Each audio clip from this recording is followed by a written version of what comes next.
Oi, gente, tudo bem? O nosso assunto de hoje vai ser sobre rótulos nutricionais. Vamos falar sobre processamento dos alimentos.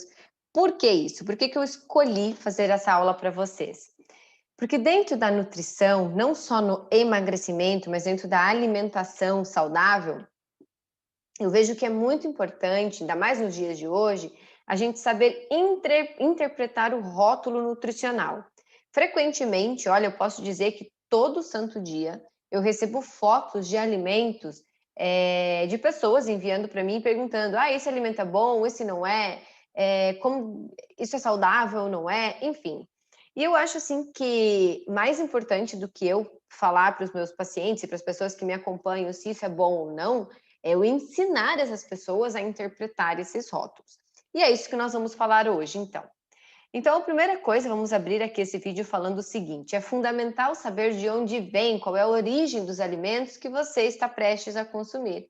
E também é muito importante saber se esse alimento passou por algum tipo de processamento ou não, saber se esse alimento tem algum aditivo ou não, saber se esse alimento tem alguma substância que você tem alergia ou não, né? Então, por isso é muito importante a gente saber sim fazer a leitura e interpretação do rótulo. Então, aqui eu montei para vocês também uma tabelinha com os conceitos dos tipos de processamentos. Então, primeira coisa, a gente vai pensar como que os alimentos passam pelo processo de processamento. Primeiro alimento que vem o alimento in natura. O que é esse alimento in natura? É aquele alimento que vem da natureza para a nossa mesa exatamente daquele jeitinho, tá? Então, a gente vai pensar, por exemplo, nas carnes, nas verduras, nos ovos, nos legumes, nas frutas. E, detalhe, estes alimentos in natura é que devem ser a base da nossa alimentação. Então, esses alimentos é que devem estar super presentes na nossa alimentação. Outro ponto é que esses alimentos in natura, eles têm um tempo de vida muito curto, eles estragam muito rápido. Por quê? Porque o alimento, quanto mais natural, mais rápido ele vai estragar. Não tem conservantes, não tem corantes, não tem aditivos. Existem também os alimentos minimamente processados.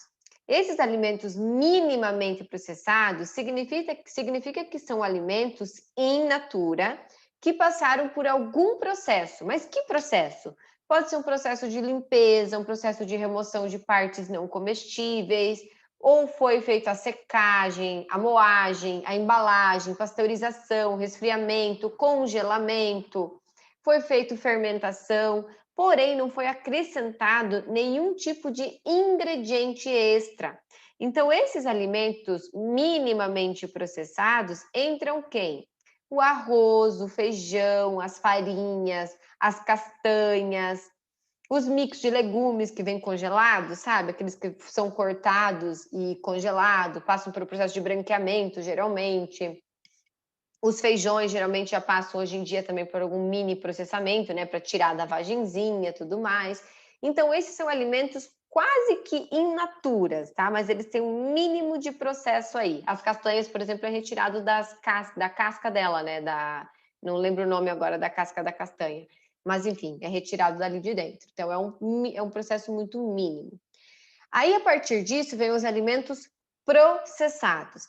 Esses alimentos, eles são obtidos por procedimentos culinários e passam a ter um acréscimo de sal, de açúcar, de vinagre, de gorduras e de temperos. E qual que é o objetivo dos alimentos processados? Aumentar o tempo de vida útil desse alimento. Então, quem que a gente pode colocar aqui como processado? Aquela geleia mais caseira, aquele molho de tomate que não tem glutamato, que não tem um monte de conservante, que você abriu ele, no dia seguinte ele já mofa se você não colocar na geladeira. Então, esse é um alimento que passou por um processamento, mas não é um grande ultraprocessamento. Aqui entram também as frutas cristalizadas, as frutas secas, que passaram, sim, por algum procedimento culinário. E aí vem os alimentos ultraprocessados. Esses alimentos já são alimentos obtidos pela indústria. Geralmente eles têm embalagens muito coloridas, vem no pacotinho, Que mais? E tem uma lista de ingredientes bem longa, né? Você vai ler a lista de ingredientes, pega a lista de ingredientes de um biscoito, tem 20 itens dentro de uma lista de ingredientes. Que mais? Vão ser alimentos que vão ter vários nomes estranhos, né? Vários tipos de nomes de açúcares, vários nomes de gorduras, que a gente nem sabe o que é. Tem vários corantes, estabilizantes, ou seja, os ultraprocessados não são comida de verdade. São o quê? São produtos alimentícios, tá? Então, entendam isso, são produtos alimentícios. E quem que se enquadra aqui nos ultraprocessados? Lasanhas, nuggets, batata, aquela batata que vem congelada, pizzas congeladas, biscoitos, Nescau, leite condensado, enfim, quase tudo do mercado se encaixa aqui nos ultraprocessados. Então, quando a gente pensa aqui em processamento e pensa em industrialização, ainda mais nesse tempo tão moderno, esse tempo de correria, a gente precisa saber avaliar os alimentos antes de comprar. Então, aqui eu coloquei algumas dicas para vocês. Anotem aí no caderninho de vocês essas dicas que vai ajudar muito. Primeira dica é quando você pega um alimento, não olhe, não se engane pelo rótulo dele ou pela composição nutricional, porque às vezes essa composição nutricional, ela engana bastante a gente. Então, a primeira coisa que você vai olhar é a lista de ingredientes. Se essa lista for muito extensa, se essa lista tiver muito nome estranho, desconfie. Provavelmente é um produto alimentício e não uma comida de verdade. Depois disso, você vai olhar a ordem dos ingredientes. O que você vai entender? Que os 3 primeiros ingredientes dessa lista de ingredientes são os alimentos que estão dentro desse produto em maior quantidade. Deixa eu dar um exemplo aqui. Se os 3 primeiros ingredientes desse produto que você quer comprar diz ali farinha, açúcar, gordura hidrogenada, os 3 primeiros ingredientes, já é um ingrediente, um alimento, um produto alimentício que a gente sabe que não é nada saudável, né? Porque vai ter farinha refinada, não é nada legal, açúcares, que vai ter vários tipos de açúcares, e gordura hidrogenada, que não é nada saudável. Esse aqui é só um exemplo, então você sempre vai olhar a lista de ingredientes e como que é a ordem dessa lista de ingredientes. Terceiro ponto, olhe as palavras estranhas. É muito comum ter palavras ou códigos, né, dentro de uma lista de ingredientes. Diz lá, INSS, não sei o quê, estabilizante, blá, blá, blá, goma, nananã, né? São muitos nomes difíceis. Então, quando você olhar esses nomes super difíceis e não sabe o que é, desconfie, geralmente também não é comida de verdade. O quarto ponto é, quanto maior a lista de ingredientes, quanto mais ingredientes nessa lista, pode ter certeza que esse alimento, esse produto alimentício, ele tende a ser muito mais processado. Pega de novo aí o exemplo de um biscoito maisena, pode ser um biscoito maisena.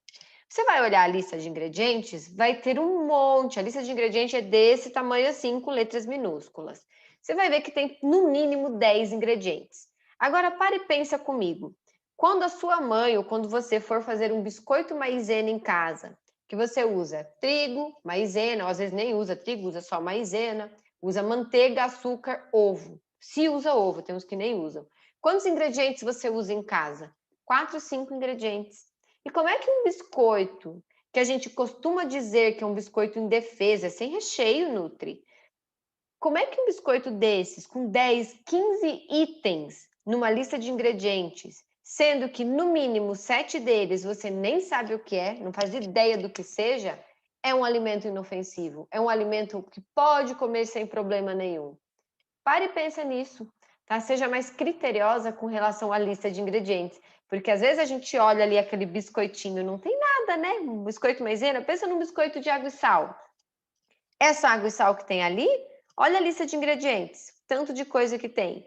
E aí, será que ele é tão indefeso assim para a nossa microbiota intestinal, para o nosso organismo? Então, seja mais criterioso. É claro que aqui eu abro uma exceção para essas receitas mais caseiras, que tem uma lista de ingredientes grande, né? Às vezes um bolo que faz vários ingredientes, faz várias especiarias, mas são alimentos feitos com comida de verdade. Então, presta atenção aí, tá? Quinto ponto, os 3 primeiros ingredientes formam a base desse produto. Então, como eu já falei para vocês, se vocês olharem e ver ali na lista de ingredientes, os 3 primeiros ingredientes, farinha, açúcar, gordura hidrogenada, significa que a maior quantidade, a base desse alimento, desse produto alimentício, são esses ingredientes. Aqui no ponto 6, eu coloquei aqui como pegadinha. Qual que é a pegadinha geralmente dos rótulos? Normalmente a gente pega um rótulo e olha na embalagem dele, diz lá, sem glúten, sem açúcar, sem lactose, sem gordura trans, sem gordura, 0% gordura, e a gente já fala, nossa, esse alimento tá lindo, é esse que eu vou levar. Só que a pessoa se engana pelo rótulo. Aí, quando ela vira e olha a lista de ingredientes, ela vê que tem um monte de nominhos ali que estão tentando me enganar. Aí diz que é um alimento sem açúcar, mas tem lá dentro maltodextrina, dextrose, xarope de milho. E aí, isso não é açúcar? É açúcar. Diz que é um alimento sem glúten, sem lactose, sem isso, sem aquilo, mas está minado de glutamato monossódico. E aí, como é que fica a qualidade deste alimento? Mais uma coisa para vocês se atentarem. No ponto número 7, vamos dar aqui uma atenção também aos adoçantes que geralmente usam nos produtos. Então, tá cheio de produto que diz aí que é sem açúcar, mas os adoçantes utilizados para adoçar esses ingredientes, esses produtos, são adoçantes de péssima qualidade, como, por exemplo, o acesulfame K, o acesulfame de potássio, ciclamato de sódio, sacarina sódica, sucralose, aspartame, que são adoçantes que causam problemas hormonais, que são cancerígenos, que causam desbiose, alteração da microbiota intestinal. Ai, Nutri, mas eu vou comer tão pouquinho. Sim, mas esse pouquinho é praticamente todos os dias. E aí, como é que fica? Pense nisso, a galinha, né, enche o papo como? De grão em grão a galinha enche o papo. Né? Sei que é uma frase meio velha para falar aqui, né? Mas é um exemplo que cai bem. Que mais? Olhem também nos produtos se não tem aí esse tal do glutamato monossódico, que eu falo tanto aqui nos grupos, né? Que o glutamato monossódico ele é um realçador de sabor, ele deixa os alimentos muito mais palatáveis, ele também ajuda a conservar o alimento. Porém, gente, ele é um disruptor endócrino e ele causa disbiose, alteração da microbiota intestinal. Ele causa também déficit de atenção, fora outros problemas que o glutamato monossódico causa. Então, atenção. Na dica número 9, eu coloquei aqui para vocês terem um cuidado com a imagem do alimento que se diz saudável, mas não é. Essa questão do se diz saudável, mas não é, cabe muito também com o ponto número 6 aqui que eu coloquei da pegadinha. É praticamente a mesma coisa, né? É uma pegadinha também, porque as imagens, o marketing da indústria alimentícia é muito pesada, né? Elas colocam lá, vendem aqueles produtos caríssimos, dizendo é fitness, por exemplo, né? Um bolinho fitness. Você vai olhar o bolinho fitness, ele tem muito mais ingredientes ruins que um bolinho normal, que é com glúten, com lactose. Então, cuidado, não se deixe enganar. Cuidado também com os produtos que dizem no rótulo ser diet ou light. Nem sempre eles são de boa qualidade. Principalmente, vamos pensar aqui no diet. O diet, o que é o diet? É a retirada 100% de algum macronutriente. Então, vamos pensar aqui, foi retirado 100% do açúcar de algum produto. Mas se foi retirado 100% do açúcar, o que foi colocado no lugar? Vamos pensar num chocolate diet. Para manter estrutura, sabor, a palatabilidade desse chocolate diet, o que geralmente é feito? É retirado o açúcar, colocado adoçantes nada saudáveis e ainda por cima colocado muita gordura hidrogenada para poder manter a textura desse chocolate. Então fica péssimo. Produtos light, também cuidado.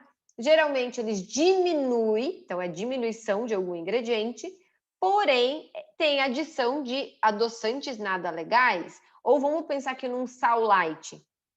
A composição de um sal light não é bacana. Se você olhar, geralmente na composição do sal light, ainda por cima, além de ter um monte de coisa ruim lá dentro, eles adicionam também uma substância que é rica em alumínio. Então, veja bem, você está consumindo um metal tóxico, um metal pesado. Então, por isso, seja muito criterioso com lista de ingredientes. Atenção também ao prazo de validade. Sempre pense o seguinte: quanto maior o prazo de validade do alimento que você comprar, menor será o seu prazo de validade. Porque se esse alimento está cheio de conservantes, estabilizantes, que é para manter a vida útil dele, significa o quê? Que a hora que você consumir, você vai desregular toda a sua microbiota intestinal e vai alterar o seu padrão celular também. Então, qual é a vantagem de um alimento que tem grande validade? Pensa bem, você vai pagar mais barato num alimento, mas a sua vida, a sua saúde vai custar mais cara. Então, esses pontos a gente tem que observar. Olhem também a questão de tabela nutricional. Mas a tabela nutricional, gente, é o último ponto que vocês vão olhar, ou um dos últimos, né? Por quê? A tabela nutricional, que é aquela tabelinha que sempre tem nos alimentos, geralmente as pessoas olham primeiro essa, mas essa deve ser uma das últimas a serem olhadas, diz lá quanto que tem de carboidrato, de gordura, de proteína, de fibras, de açúcares, de calorias em uma porção. Qual que é o problema? A pessoa compra um pacotinho de bolacha e ela esquece de olhar qual é o tamanho da porção. Então, ela vê lá 150 calorias em 2 biscoitos, 2 bolachinhas. Mas ela não olha quanto de carboidrato, quanto de gordura trans, quanto de fibras, quanto de sódio, enfim. Qual é a composição nutricional desses 2 biscoitos? E tem mais um porém. Ela pensa 150 calorias, 2 biscoitos, tá tudo bem. Mas ela não come 2, ela come 10. E aí, será que ela fez essa conta? 10 vezes 150, 10 vezes o tanto de carboidrato que tem ali dentro, o tanto de açúcar, o tanto de gordura hidrogenada. Então, é isso que a gente precisa prestar atenção também, tá? O outro ponto é que os carboidratos totais, geralmente dos produtos alimentícios, eles estão somados junto com as fibras. Então, quando você pega lá um alimento que diz que tem 20 gramas de carboidratos e você olha um pouquinho mais para baixo, tem ali o valor de fibras e diz que tem 7 gramas de fibras, nessas 20 gramas aí de carboidrato, você precisa diminuir essas 7 gramas de carboidratos dos 20, desculpa, essas 7 gramas de fibras, dos 20 gramas de carboidrato, para você saber quanto de carboidrato líquido que tem. Então, 20 menos 7, sobra quanto? 13. Significa o quê? Que eu tenho 13 gramas de carboidrato líquido e não 20, como está dizendo a embalagem. O que mais que eu tenho que olhar aqui? Sobre o valor diário recomendado. É muito comum também as pessoas mandarem para mim fotinhos e falando assim: olha, Nutri, mas aqui está dizendo ó, que corresponde de carboidrato ou de calorias desse biscoito aqui a 20% das calorias diárias. Então, posso comer, né? Porque 20% tem 80% ainda. Só que o que as pessoas não sabem, o que geralmente não se fala, é que esse valor diário recomendado que está nas embalagens é um valor recomendado para homem, não para mulher, tá? Para homem saudável e que pesa aproximadamente 70 quilos. Isso ninguém te contou, não é verdade? E aí você é mulher, você está obesa e você tem 1,5 m de altura, está com problemas hormonais e está querendo se comparar a está querendo levar em consideração esses valores diários que estão aí nessa lista de ingredientes, nessa recomendação nutricional desse produto alimentício. Então, atenção, hein? Presta atenção no que você está escolhendo, no que você está levando para casa e pare mesmo de olhar essa parte de calorias, tá? Calorias é o que menos vai importar quando a gente pensa em produto alimentício. E para fechar esse vídeo aqui, eu quero passar uma dica bem legal para vocês, que é sobre o aplicativo do Desrotulando. O aplicativo do Desrotulando, vocês baixam, tem um modo gratuito no celular, e ele ajuda muito a gente a entender a composição nutricional dos alimentos. Tá? Então, você coloca lá os alimentos, pode fotografar a barra o código de barras, ou pode procurar por grupos, e vocês vão entender a nota desse alimento. Então, se for uma nota muito baixa, vocês vão entrar lá e vão entender o porquê. Porque vai dizer, olha, tem tantos aditivos químicos, tem tanto de sódio, tem tanto de carboidrato, tem tanto de açúcar, de gordura, enfim. Ele faz uma leitura dos rótulos para vocês. Olha que bacana. Então, usem esse aplicativo. E, gente, tá na dúvida? Treinem. Melhor coisa é treinar. Pega o rótulo e olha, segue o que eu falei. Olha ali, lista de ingredientes, quais são os 3 primeiros, quantos ingredientes tem, quantos ingredientes aqui que eu conheço e que eu não conheço, quantas vezes o açúcar aparece. E aí? Porque nem sempre tá lá açúcar, tá? Dextrose, maltodextrina, frutose, e aparece 3, 4 vezes, né? E gorduras, quantas vezes aparece? Quais são os tipos? Qual é a fonte? Qual é o prazo de validade? Então, sejam criteriosos. É claro que esses produtos ultraprocessados ou produtos mais que não são tão saudáveis para o nosso organismo, eles ainda vão fazer parte sim da nossa alimentação, ainda mais hoje em dia. Porém, tentem fazer o seguinte, que 80% da sua alimentação diária seja baseada em comida de verdade. 20% está tudo bem a gente consumir alimentos mais processados ou mais ultraprocessados, mas 80% que seja baseada em comida de verdade. Se ficou alguma dúvida sobre rotulagem nutricional, sobre como interpretar rótulos nutricionais, mande sua dúvida aqui que eu vou responder com o maior carinho.